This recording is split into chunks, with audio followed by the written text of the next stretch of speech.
નમસ્કાર મિત્રો, હેલ્થ મંત્ર ગુજરાતીમાં આપનું હાર્દિક સ્વાગત છે। શું તમે દરરોજ ચાલો છો? જો તમારો જવાબ ના હોય તો આજનો વિડીયો અંત સુધી જરૂર જુઓ, કારણ કે રોજ માત્ર 30 મિનિટ ચાલવાની આદત તમારા સ્વાસ્થ્ય માટે ઘણી રીતે લાભદાયક બની શકે છે। ચાલો જાણીએ આયુર્વેદ અને આધુનિક વિજ્ઞાન આ વિશે શું કહે છે। સૌથી પહેલા વાત કરીએ ચાલવાના ફાયદાની। નિયમિત ચાલવાથી હૃદયના આરોગ્યને જાળવવામાં મદદ મળે છે।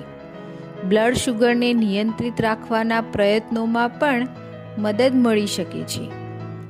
જો તમે વજનને સંતુલિત રાખવા માંગતા હો તો ચાલવું એક સરળ અને અસરકારક શારીરિક પ્રવૃત્તિ છે।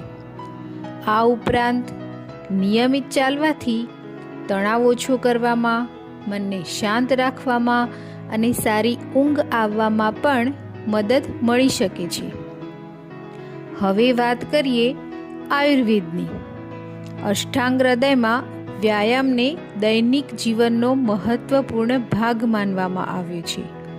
યોગ્ય માત્રામાં વ્યાયામ કરવાથી શરીરમાં હલકાપણું આવે છે, જઠરાગ્નિમાં સુધારો થાય છે અને કાર્ય કરવાની ક્ષમતા વધે છે। આ ઉપરાંત ચરક સંહિતાના પ્રમેહ ચિકિત્સા અધ્યાયમાં પ્રમેહના સ્થૂળ અને બળવાન દર્દીઓ માટે વ્યાયામ અને ચંક્રમણ એટલે કે ચાલવાનું મહત્વ દર્શાવવામાં આવ્યું છે। હવે વાત કરીએ આધુનિક વિજ્ઞાનની। વર્લ્ડ હેલ્થ ઓર્ગેનાઇઝેશન એટલે કે WHO અનુસાર પુખ્ત વયના લોકો માટે અઠવાડિયામાં 150થી 300 મિનિટ મધ્યમ તીવ્રતાની શારીરિક પ્રવૃત્તિ કરવાની ભલામણ કરવામાં આવે છે।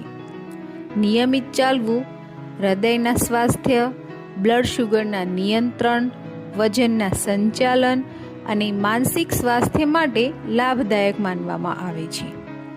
એક વાત ખાસ ધ્યાનમાં રાખવાની છે, જો તમને હૃદયની ગંભીર તકલીફ, સાંધાની ગંભીર સમસ્યા અથવા અન્ય કોઈ ગંભીર આરોગ્ય સમસ્યા હોય તો નિયમિત ચાલવાની શરૂઆત કરતાં પહેલાં તમારા ડૉક્ટરની સલાહ જરૂર લો।